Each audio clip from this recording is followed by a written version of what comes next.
Brothers and sisters, because this is the second part of the audio visual, and the audio will continue reading. As a reminder, this is your brother Essa Bokarr say. In Kanilai, just a clue for now. What about if economic forces are let in and then discover a lot more cocaine similar to what was found in Banto more than 4 to 5 years ago? Do you remember when Yaya Jammeh was deposed?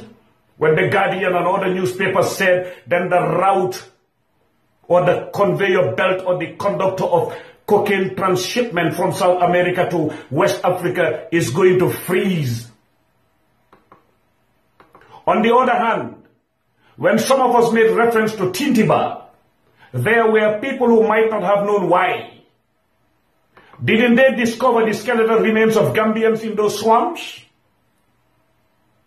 I do not use emotions when investigating or gathering information on any matter. What guides me is principle and facts. Today I am sending this clue once again. Clue embedded in open-ended question. Why not economic forces be left to mow the area and then we see what next in Kanilai? The Kanilai challenge could as well be seen as that of security and morality combined.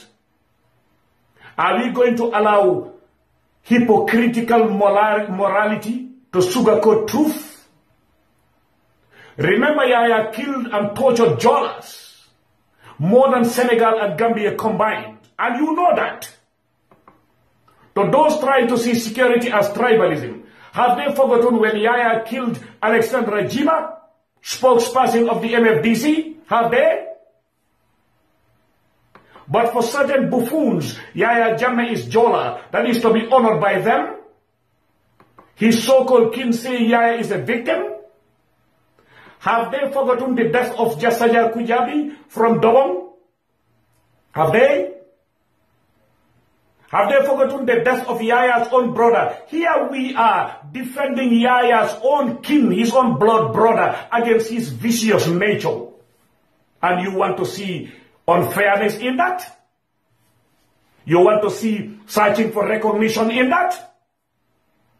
Haruna Jammeh and Masi Jammeh are Yaya Jammeh's own blood brother and sister. He killed them. In this case, it is about morality and justice being compared. But where were those people when Yaya Jammeh poisoned Kukoy Samba Sajang?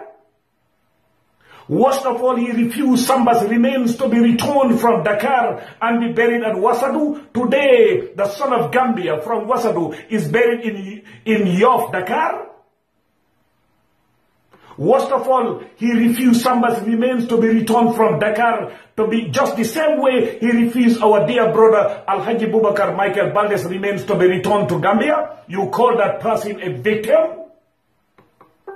You know what?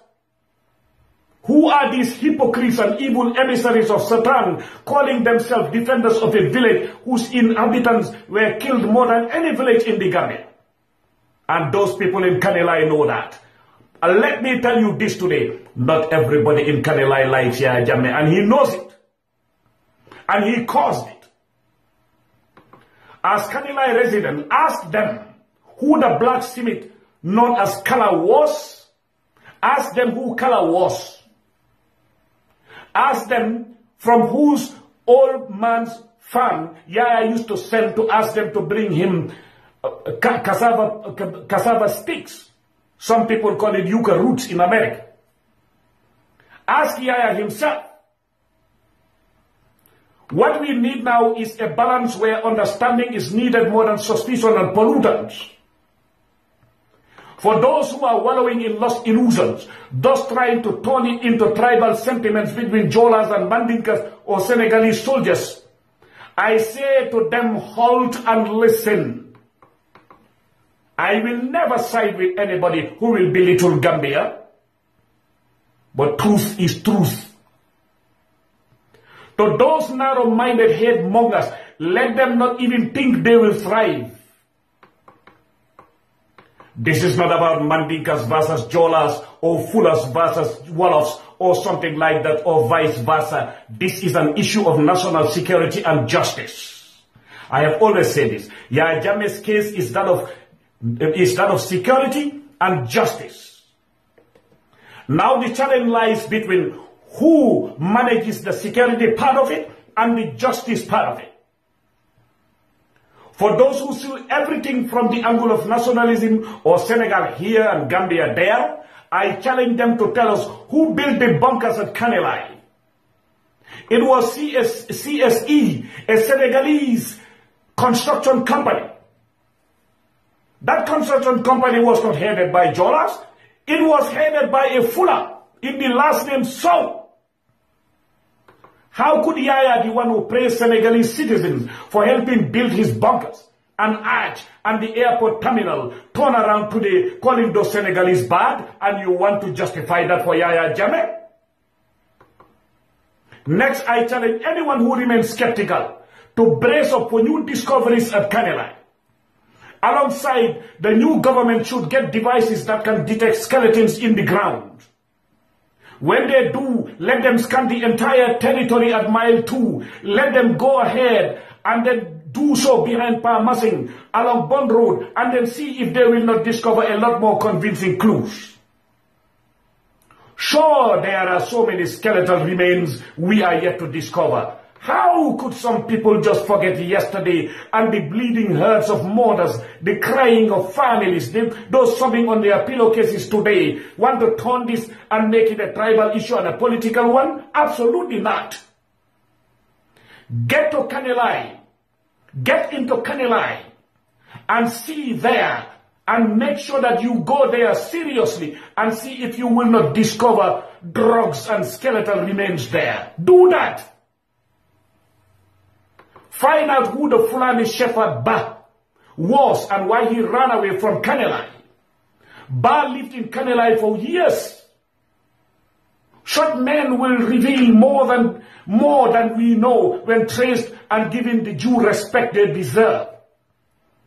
Each one of us should know why exactly Kanilai deserves all this sacrifice from those claiming to be Jammeh loyalists.